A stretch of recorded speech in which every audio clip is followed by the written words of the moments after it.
Details ಅನ್ನ ಕೊಡೋದಕ್ಕೆ ನಮ್ಮ ಪ್ರತಿನಿಧಿ ದೀಪಾ ಕುಕ್ವಾಡ ಲೈವ್ ನಲ್ಲಿ ಜಾಯಿನ್ ಆಗ್ತಾ ಇದ್ದಾರೆ. ದೀಪಾ, ಸಾಕಷ್ಟು ಸಂಚಲನವನ್ನ ಮೂಡಿಸ್ತಾ ಇದೆ, ಕುತೂಹಲವನ್ನ ಹುಟ್ಟು ಹಾಕ್ತಾ ಇದೆ. ಸಚಿವ ಸಂಪುಟ ಸರ್ಜರಿ ಮೇಜರ್ ಟ್ವಿಸ್ಟ್ ಸಿಗ್ತಾ ಇರುವಂತದ್ದು, ಯಾರು ಇನ್ ಆಗ್ತಾರೆ ಯಾರು ಔಟ್ ಆಗ್ತಾರೆ ಅನ್ನುವಂಥ ಸಂಭಾವನೀಯ ಪಟ್ಟಿ ಕೂಡ ಇರುವಂತದ್ದು. ಅದರ ಕಂಪ್ಲೀಟ್ ಇಂಚಿಂಚು ಮಾಹಿತಿಯನ್ನ ಎಕ್ಸ್ಪ್ಲೈನ್ ಮಾಡ್ತಾ ಹೋಗೋದಾದ್ರೆ ದೀಪಾ.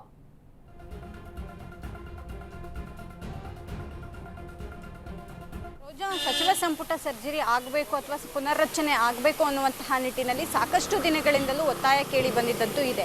ಅನೇಕ ಆಕಾಂಕ್ಷಿಗಳು ಸಚಿವ ಸಂಪುಟ ವಿಸ್ತರಣೆ ಆಗಲಿ, ಪುನರ್ರಚನೆ ಆಗಲಿ, ತಮಗೂ ಅವಕಾಶ ಸಿಗುತ್ತೆ ಅನ್ನುವಂಥ ನಿಟ್ಟಿನಲ್ಲೂ ಕೂಡ ಒಂದಿಷ್ಟು ಚರ್ಚೆಯನ್ನು ಮಾಡ್ತಿದ್ರು, ಬಹಿರಂಗವಾಗಿ ಹೇಳ್ತಾ ಇದ್ರು. ಜೊತೆಗೆ ಹೈಕಮಾಂಡ್ ನಾಯಕರುಗಳನ್ನು ಕೂಡ ಮೀಟ್ ಮಾಡಿ ಬಂದಿದ್ದು ಕೂಡ ಇದೆ. ಯಾಕಂದರೆ ಹೊಸ ಶಾಸಕರುಗಳಿಗೂ ಕೂಡ ಅವಕಾಶ ಸಿಗಬೇಕು ಅನ್ನುವಂಥ ನಿಟ್ಟಿನಲ್ಲೂ ಕೂಡ ಒಂದಿಷ್ಟು ಚರ್ಚೆ ಆಗಿತ್ತು.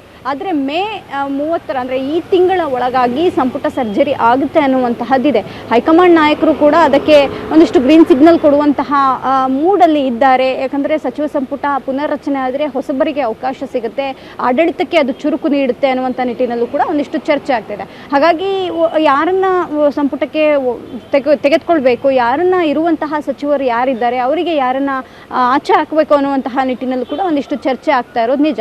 ಆದರೆ ಈಗ ಆಲ್ರೆಡಿ ಒಂದಿಷ್ಟು ಜನ ಸಚಿವರುಗಳು ತಾವೇ ಸ್ಥಾನವನ್ನು ಬಿಟ್ಟುಕೊಡೋದಕ್ಕೆ ರೆಡಿ ಇದ್ದಾರೆ. ಕಾರಣ ಬೇರೆಯವ್ರಿಗೂ ಅವಕಾಶ ಸಿಗಲಿ ಅನ್ನುವಂಥದ್ದು. ಆ ಪೈಕಿ ಮುನಿಯಪ್ಪ ಆಗಿರ್ಬೋದು, ಕೃಷ್ಣ ಬೈರೇಗೌಡರು ಆಗಿರ್ಬೋದು, ಶಿವಾನಂದ ಪಾಟೀಲ್ ಆಗಿರ್ಬೋದು, ಜೊತೆಗೆ ಇನ್ನೊಂದಿಷ್ಟು ಜನ ಹಿರಿಯ ಸಚಿವರುಗಳು ಕೂಡ ಹೊಸಬರಿಗೆ ಅವಕಾಶ ಸಿಗಲಿ ಅನ್ನುವಂತಹದ್ದನ್ನು ಮಾತನಾಡ್ತಿದ್ದಾರೆ. ಈ ಪೈಕಿ ಆಕಾಂಕ್ಷಿಗಳ ಪಟ್ಟಿ ಅಂತೂ ದೊಡ್ಡ ಮಟ್ಟಿನದಿದೆ. ಅದರಲ್ಲಿ ಈಗ ಆಲ್ರೆಡಿ 2 ಸಚಿವ ಸ್ಥಾನ ಹೋಗಿರುವಂಥದ್ದು, ಒಂದು ಬಿ ನಾಗೇಂದ್ರ ಅವ್ರದ್ದು, ಮತ್ತೊಂದು ರಾಜಣ್ಣ ಅವ್ರದ್ದು. ಆ ಸಚಿವ ಸ್ಥಾನಕ್ಕೆ ಅದೇ ಸಮುದಾಯದ ನಾಯಕರುಗಳನ್ನೇ, ಶಾಸಕರುಗಳನ್ನೇ ಕರೆತರಬೇಕು ಅನ್ನುವಂತಹದ್ದು ಕೂಡ ಚರ್ಚೆಯಲ್ಲಿದೆ. ಆ ಪೈಕಿ ಚಿಕ್ಕಮಾದು ಅವರಿಗೆ ಅವಕಾಶ ಸಿಗುತ್ತೆ ಅನ್ನುವಂತಹದ್ದನ್ನು ಕೂಡ ಹೇಳ್ತಿದ್ದಾರೆ. ಈತ ನಾಗೇಂದ್ರ ಅವರನ್ನ ವಾಪಸ್ ತೆಗೆದುಕೊಳ್ಬೇಕು ಸಂಪುಟಕ್ಕೆ ಅನ್ನುವಂತಹದ್ದು ಕೂಡ ಸದ್ಯಕ್ಕೆ ಚರ್ಚೆ ಆಗ್ತಾ ಇರುವಂತಹ ವಿಚಾರ. ಯಾಕಂದ್ರೆ ಸದ್ಯಕ್ಕೆ ಇರುವಂತಹ ಕೇಸು ಕಾನೂನಾತ್ಮಕವಾಗಿದ್ರೂ ಕೂಡ ಬೇರೊಂದು ಯಾವುದೇ ರೀತಿಯಾದಂತಹ ಭ್ರಷ್ಟತೆ ಅಥವಾ ಉಳಿದಂತಹ ವಿಚಾರಗಳಲ್ಲಿ ಅವರು ಸರಿ ಇದ್ರು. ಯಾಕಂದ್ರೆ ಸಿದ್ದರಾಮಯ್ಯ ಅವರ ತೀರಾ ಆಪ್ತ ವಲಯದಲ್ಲಿ ಏನು ಸೂಚಿಸ್ಕೊಂಡವರು, ಅವ್ರಿಗೆ ಬೇಕಾದವರು ಅನ್ನುವಂತಹದ್ದು ಕೂಡ ಇದೆ. ಹಾಗಾಗಿ ಸಿದ್ದರಾಮಯ್ಯ ಅವರನ್ನ ವಾಪಸ್ ತೆಗೆದುಕೊಳ್ಳುವಂತಹ ನಿಟ್ಟಿನಲ್ಲಿ ಏನಾದರೂ ಮತ್ತೊಂದು ಪ್ರಯತ್ನ ಮಾಡ್ತಾರೋ ಗೊತ್ತಿಲ್ಲ. ಇದನ್ನು ಹೊರತುಪಡಿಸಿದಂತೆ ತುಂಬ ಜನ, ಹರಿಪ್ರಸಾದ್ ಅವರಿದ್ದಾರೆ, ಜೊತೆಗೆ ಮುನಿಯಪ್ಪ ಅವರ ಪುತ್ರಿ ಇದ್ದಾರೆ ರೂಪಾ ಶಶಿಧರು, ಮತ್ತು ಅನಿಲ್ ಚಿಕ್ಕಮಾದು ಅವರಿದ್ದಾರೆ, ಜೊತೆಗೆ BR ಪಾಟೀಲ್ ಅವರು ಕೂಡ ತಮಗೂ ಸಚಿವ ಸ್ಥಾನ ಬೇಕು ಅನ್ನುವಂತಹದ್ದನ್ನು ಕೇಳಿದ್ದಾರೆ, ಅಜಯ್ ಸಿಂಗ್ ಅವರಿದ್ದಾರೆ. ಹೀಗೆ ಹಲವಾರು ಜನ ಆಕಾಂಕ್ಷಿಗಳು ಕೂಡ ಸಚಿವ ಸಂಪುಟಕ್ಕೆ ಸೇರ್ಪಡೆ ಆಗಬೇಕು ಅನ್ನುವಂಥ ನಿಟ್ಟಿನಲ್ಲಿ ಪ್ರಯತ್ನಗಳನ್ನು ಮಾಡ್ತಿದ್ದಾರೆ.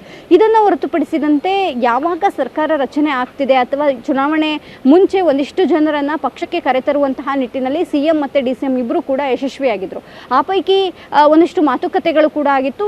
ತಮ್ಮ ಸರ್ಕಾರ ಬಂದ ಬಳಿಕ ಸಚಿವ ಸಂಪುಟ ಪುನರ್ರಚನೆ ವೇಳೆ ಅವಕಾಶವನ್ನು ಕೊಡ್ತೇವೆ ಅನ್ನುವಂಥದ್ದು, ಅದರಲ್ಲಿ ಸ್ಪೆಷಲಿ ಶಿವಲಿಂಗೇಗೌಡರಿಗೆ ಮಾತು ಕೊಟ್ಟಿದ್ರು ಅನ್ನುವಂಥದ್ದು ಅವರೇ ಹಲವಾರು ಸರಿ ಬಹಿರಂಗವಾಗಿ ಹೇಳ್ಕೊಂಡಿದ್ದಾರೆ. ಹಾಗಾಗಿ ಅವರು ಕೂಡ ಪ್ರಬಲ ಆಕಾಂಕ್ಷಿ ಆಗಿರೋದ್ರಿಂದ ಬಹುತೇಕ ಅವ್ರಿಗೂ ಕೂಡ ಸಚಿವ ಸ್ಥಾನ ಸಿಗುವಂತಹ ಸಾಧ್ಯತೆಗಳಿದೆ. ಆದರೆ ಇವೆಲ್ಲವೂ ನಡಿಬೇಕಂದ್ರೆ ಹೈಕಮಾಂಡ್ ನಾಯಕರುಗಳು ಇದಕ್ಕೊಂದು ಒಪ್ಪಿಗೆಯನ್ನು ಸೂಚಿಸಬೇಕು. ಅಂದರೆ ಸಚಿವ ಸಂಪುಟ ಪುನರ್ರಚನೆ ಆಗಲಿ ಅನ್ನುವಂಥ ನಿಟ್ಟಿನಲ್ಲಿ ಒಂದು ಒಪ್ಪಿಗೆಯನ್ನು ಸೂಚಿಸಿದ್ದಲ್ಲಿ ಮಾತ್ರ ಇವೆಲ್ಲವೂ ಕೂಡ ಸಾಧ್ಯ ಅನ್ನೋದು ಕೂಡ ಸದ್ಯದ ಚರ್ಚೆ. ರೋಜಾ, ರೈಟ್. ದೀಪಾ, ಏನಂತ ಹೇಳಿದ್ರೆ ಈಗ ಸಿದ್ದು ಸಂಪುಟದ ಹಲವರಿಗೆ ಸಚಿವ ಸ್ಥಾನಕ್ಕೆ ಕೋಕ್ ನೀಡಲಾಗುತ್ತೆ, ಮತ್ತೆ ಹೊಸ ಮುಖಗಳಿಗೆ ಆದ್ಯತೆ ಇದೆ, ಹಳಬರನ್ನ ಕೋಕ್ ನೀಡುವಂತಹ ಸಾಧ್ಯತೆಗಳು ಹೆಚ್ಚಾಗಿದೆ ಅನ್ನುವಂಥದ್ದು ಒಂದು ಕಡೆ. ಆದ್ರೆ ಯಾರು ಅವಕಾಶವನ್ನ ಗಿಟ್ಟಿಸ್ಕೊಳ್ತಾರೆ ಅನ್ನುವಂಥದ್ದು ಕೂಡ ಈಗ ನ್ಯೂಟ್ರಲ್ ಆಗಿರೋರ ಅಥವಾ DKಶಿ ಬಣದವರ ಅಥವಾ ಸಿದ್ದು ಬಣದವರ ಅನ್ನುವಂಥದ್ದು ಕೂಡ ಪ್ರಶ್ನಾರ್ಥಕವಾಗಿದೆ.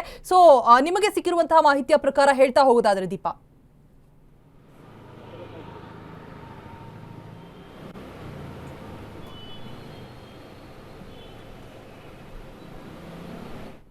ಜನ ಇದ್ದಾರೆ ಹೇಳಿದಂತೆ ಒಂದಿಷ್ಟು ದೊಡ್ಡ ಪಟ್ಟಿಯೇ ಇದೆ. ಅಜಯ್ ಸಿಂಗ್ ಇದ್ದಾರೆ, ಏನು ಶಿವಲಿಂಗೇಗೌಡರು ಇದ್ದಾರೆ, BR ಪಾಟೀಲ್ ಇದ್ದಾರೆ, ರಾಯ್ ರೆಡ್ಡಿ ಇದ್ದಾರೆ, ಹೀಗೆ ಹಲವು ಜನ ಇದ್ದಾರೆ. ಜೊತೆಗೆ ಇರುವಂತಹ ಸಚಿವರಲ್ಲಿ ಒಂದಿಷ್ಟು ರಿಪೋರ್ಟ್ ಕಾರ್ಡ್ ಕೂಡ ಹೈಕಮಾಂಡ್ ಕೈ ತಲುಪಿದೆ. ಅಂದರೆ ಯಾವ್ಯಾವ ಡಿಪಾರ್ಟ್ಮೆಂಟಲ್ಲಿ ಎಷ್ಟು ಅಭಿವೃದ್ಧಿ ಕೆಲಸಗಳಾಗಿದೆ, ಯಾವ ಸಚಿವರುಗಳು ಸರಿಯಾಗಿ ಸ್ಪಂದಿಸ್ತಿದ್ದಾರೆ, ಜನರ ಬಳಿ ಯಾರು ಹೋಗ್ತಾ ಇದ್ದಾರೆ.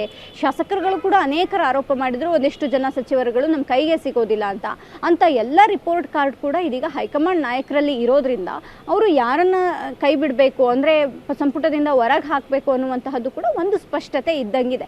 ಜೊತೆಗೆ CM DCM ಅವರು ಕೂಡ ಒಂದಿಷ್ಟು ರಿಪೋರ್ಟ್ಗಳನ್ನು ಕೊಟ್ಟಿದ್ದೇ ಇದ್ದಾರೆ. ಯಾಕಂದರೆ KPCCಯಿಂದ ಸಹಜವಾಗಿ ಹೈಕಮಾಂಡ್ ನಾಯಕರುಗಳಿಗೆ ಪದೇ ಪದೇ ರಿಪೋರ್ಟ್ ಕಾರ್ಡ್ಗಳು ಹೋಗ್ತಾನೆ ಇರುತ್ತೆ. ಅಂಥ ಪೈಕಿ ಸಚಿವರದ್ದು ಕೂಡ ಹೋಗಿರೋದ್ರಿಂದ ಒಂದಿಷ್ಟು ಜನ ಆಕಾಂಕ್ಷಿಗಳ ಪಟ್ಟಿ ಜಾಸ್ತಿ ಇರೋದ್ರಿಂದ ಅಳೆದು ತೂಗಿಯೇ ಯಾರನ್ನಾದರೂ ಸಚಿವ ಸಂಪುಟದಿಂದ ಹೊರಗೆ ಹಾಕಬೇಕು ಅಂತಂದರೆ ಅಥವಾ ತೆಗೆದುಕೊಳ್ಬೇಕು, ಹೊಸಬರಿಗೆ ಹೊಸ ಮುಖಗಳಿಗೆ ಅವಕಾಶ ಕೊಡಬೇಕು ಅಂದರೆ ಅಳೆದು ತೂಗಿ ತೀರ್ಮಾನ ಮಾಡಬೇಕಾಗುತ್ತೆ. ಯಾಕಂದರೆ ಉಳಿದಿರೋದಿನ್ನು 2 ವರ್ಷ ಮಾತ್ರ. ಆ 2 ವರ್ಷದಲ್ಲಿ ಅಭಿವೃದ್ಧಿಯ ಜೊತೆಗೆ ಮುಂಬರುವಂತಹ ದಿನಗಳಲ್ಲಿ ಚುನಾವಣೆಯನ್ನು ಕೂಡ ಗೆಲ್ಲಿಸ್ಕೊಂಡು ಬರಬೇಕು. ಅಕ್ಕಪಕ್ಕದ ಒಂದಿಷ್ಟು ಕ್ಷೇತ್ರಗಳನ್ನು ಗೆಲ್ಲಿಸ್ಕೊಂಡು ಬರುವಂತಹ ಅನಿವಾರ್ಯತೆ ಸಚಿವರುಗಳ ಮೇಲೆ ಬೀಳುತ್ತೆ. ಅಂತಹ ವ್ಯಕ್ತಿತ್ವ, ಅಂತಹ ಮುಖಗಳು ಯಾವಿದ್ದಾವೆ ಅನ್ನುವಂತಹದ್ದನ್ನು ನೋಡಿಕೊಂಡೇ ಸಂಪುಟಕ್ಕೆ ಅವರನ್ನು ಸೇರಿಸ್ಕೊಳ್ಳುವಂತಹ ಸಾಧ್ಯತೆಗಳು ಕೂಡ ಹೆಚ್ಚಿದೆ ರೋಜಾ. ರೈಟ್. ಥ್ಯಾಂಕ್ ಯು ದೀಪಾ ತಮ್ಮೆಲ್ಲ ಅಪ್ಡೇಟ್ಸ್ಗಾಗಿ.